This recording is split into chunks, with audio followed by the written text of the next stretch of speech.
just a score and nothing more. Just a score,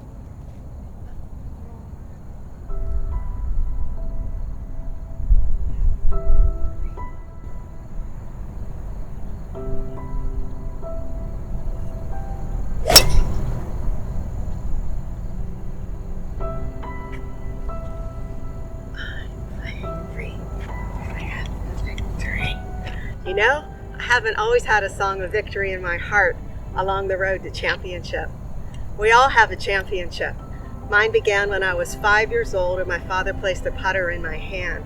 It'd be my summertime passion to go win these national Pee-wee putting contests. He'd go play for 4 hours and I'd go putt for 4 hours straight. And I got so excited when I was 14, I finally picked up the game and I wanted to play golf with my dad because I loved golf and I loved my daddy. But unfortunately, I only got to play with him one time because after 9 holes that we played, he unexpectedly came down with cancer and died 9 months later. And that loss produced a really big hole in my heart.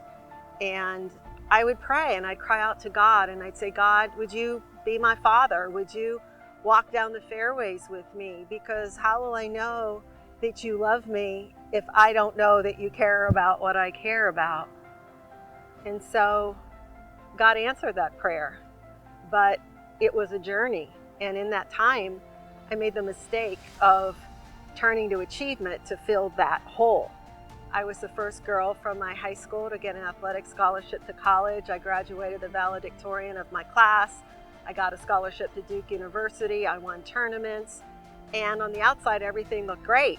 But I made the mistake of still equating my worth with my score. And if I played well, I was great. And if I didn't, don't talk to me. And it became so destructive to me, that performance orientation, that I actually had to lay down the game. I had to quit. I didn't think that I could be a genuine Christian and at the same time honor God. I didn't play for 5 years. It was then I went to graduate school. And it was there that I began to understand my true worth, that it had nothing to do with my score, but the fact that I had a Heavenly Father who loved me unconditionally. It was shortly thereafter where I felt God calling me back to golf, to redeem what I thought was unredeemable. Remember when you were a kid, you just played free. You loved the game, you loved competition, you didn't think about controlling outcomes, and you enjoyed playing. And I realized that as an adult, the best way for us to play free is as a surrendered athlete.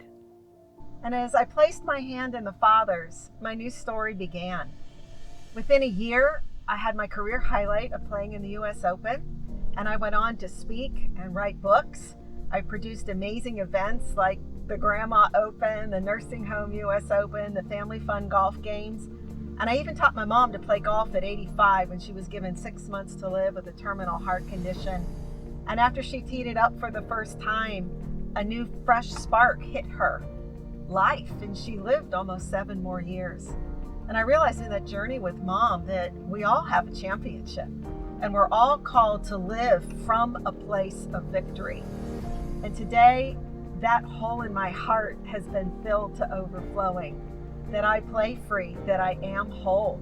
And I have the opportunity through my performance coaching practice, True Champion Coaching, to train other athletes and high performers how to play free, how to excel from a place of joy. And to me, that's the ultimate victory. In my coaching, I do this both from a faith-based place as well as a holistic place. I've had the opportunity to produce a 12-module video series called The Champion's Way, Core Foundations for Achieving Peak Performance in Sports and Life, along with an accompanying book, The Champion's Way. And it's in this system, this framework of thought, that I help people to achieve results from that place of joy. And particularly through the 4 champion zones, where I address the mental, emotional, physical, and spiritual dynamics of performance. And I'm convinced there's really 2 missing ingredients to peak performance. One is the role of identity, is how you see yourself. because you can't perform beyond how you see yourself. And the second is what peak performance is, the components of peak performance, and how it happens. And when people get a hold of this, they take a leap and achieve things that they never thought was possible. You know, my road to championship has come full circle. And my ultimate dream is to do something that's never been done before.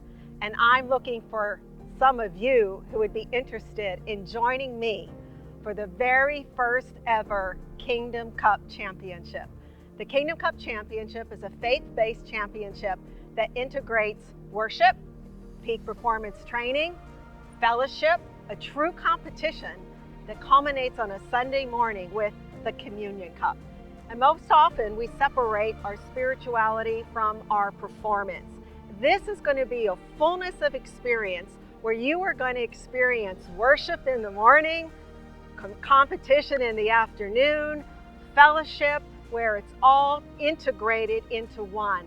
And why this is so important is because it's time to come out of the culture and into the kingdom. And the best way I know how to experience the fullness of the kingdom is through the game of golf. So if you're a leader, I just want you to know these chairs are open for you. I'm looking for those of you that would be interested in financially partnering with me for this championship, who would like to play in it and be part of my golf council. So if that's you, please contact me. Thank you so much.